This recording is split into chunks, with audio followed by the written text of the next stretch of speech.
Ang pagtuklas ng kasaysayan dito sa Barangay Carmel sa Dagupan ay mahalaga upang mas maunawaan ang kultura, tradisyon at pagbabago nito.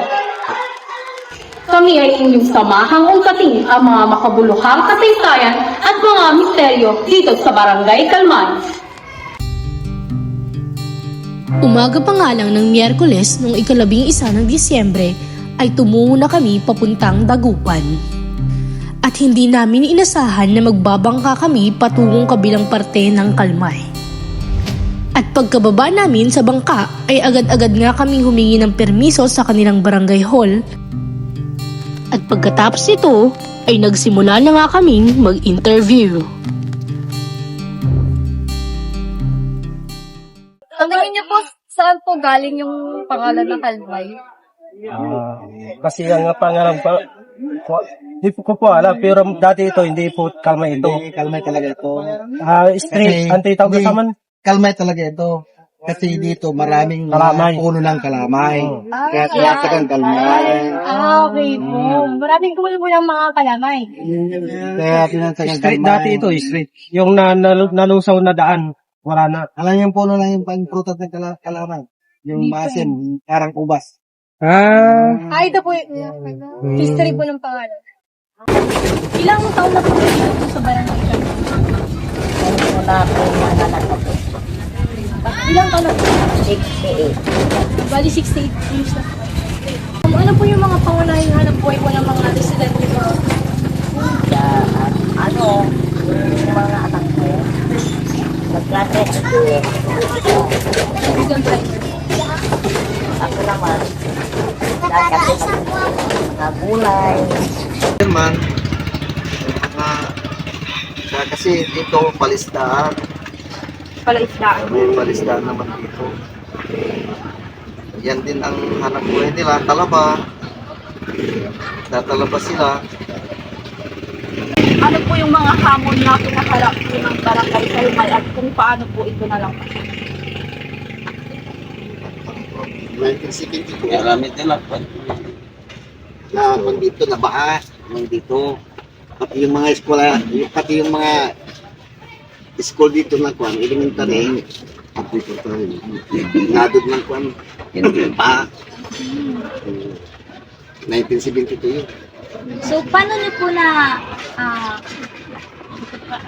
nalagpasan yung ganung hamon dito sa Barangay Kalmay? Siyempre, hinarap namin, ay yung mahal namin na pati dito, hinarap namin doon para umupa yung kuan. Ang sa ano po, sa may Franklin Bridge po, may alam po ba? Yun yung Franklin Beach dyan sa ano. Pero hindi ko na nabutan yun. Yung istorya ng airport ko, yung Franklin. Yan yung may espilan yan. Dati may espilan yan. Yan siguro sa ano. Yung tulay po. Nawalang tulay. Opo, Yung napoto. Yung napoto. Yung napoto. Yan siguro. Diretso yan dito. Dito ang kuwan eh. Probinsya ko. Bali ano po, alam niyo po ba kung anong taon po siya napunta? Ay, hindi namin alam yan. Mga 1950s. Tagal na. Matagal na. Kahalagahan po ng Franklin Bridge ng mga residente ng Tagupan at mga kalapit kahalagahan po ng bridge na yun dito sa Barangay. Mahalaga yun sa paparin na sila magpapatalim. Tatalim sa ilong. Kaya lang, naputo. Naputo. Kaya lang bangkang ginagamit na nawasak yun. Papuntang Dagupan. Yung motorboat at saka bangka ang nagagamit ngayon. Ano po yung mga tradisyon at kultura na na hanggang sa ngayon po ay ginagawa pa rin po sa barangay? Noon dito, yung mga pagpista-pista, yung pared na, yung mga matatanda noon, nagsasayawan, tapos may mga basketball dyan, yung mga ano, yun, tournament ng Ayaw po ang saysayang pangyayari na naganap dito sa Barangay Kalmay. may doon, kaya lang, yung istorya ng lulot namin, nung pre-World War pa, 1945, dito may bandito, bumaon na bala, malaki. Dito. Kaya hindi pumuto. Hindi pumuto. Saka dito sila nagkampo yung mga Amerika, Japan. Tapos nung lumusin na yung Amerikano, lumayas na sila. Dito po. Yun, ang pinto ng mulo namin. Pumuto. Tatay ko yung pinto. Sa Franklin Bridge po, doon po dumaan yung mga Hapon po. Ayun, yan. Paalis po ng Kalmay. Oo. Oo. Bakit po nag-iba yung Kalmay Bridge? Kasi may body po. So dahil po sa baha, kaya po nag-iba yung Oo, nag-iba yun. Kasi nag-iba ito, nagpati-eskwelahan doon sa Bandaron at saka may yung mga eskwelahan, mga bahay na araw, pati yung karsada nag-iba yun.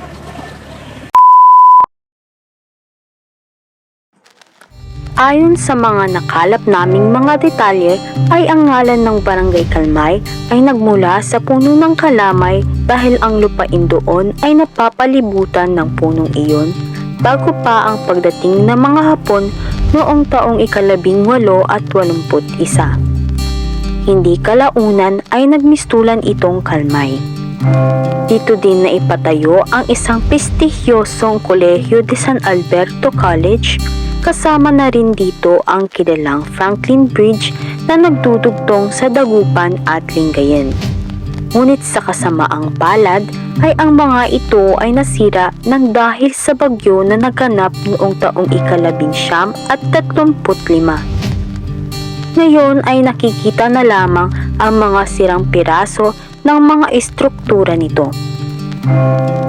Ang Barangay Kalmay ay hitik sa laman dagat na produkto, tulad na lamang ng mga isda, talaba at mga alimango. Kaya naman ay ito ang naging pangunahing hanap buhay ng mga tao dito. Masaya at payapa ang hatid ng Barangay Kalmay. Mabubuti rin ang mga tao doon sa pamumuno ng kanilang kapita-pitagang punong barangay na si Kapitan Jovencio S. Salayog. Malaki ang pasasalamat namin at kami ay kanyang pinaunlakan na magsaliksik sa kanilang barangay. Iyon nga lang at hindi namin ito nakuhanan ng litrato dahil sa limitado lamang ang maaaring kumausap sa kanya.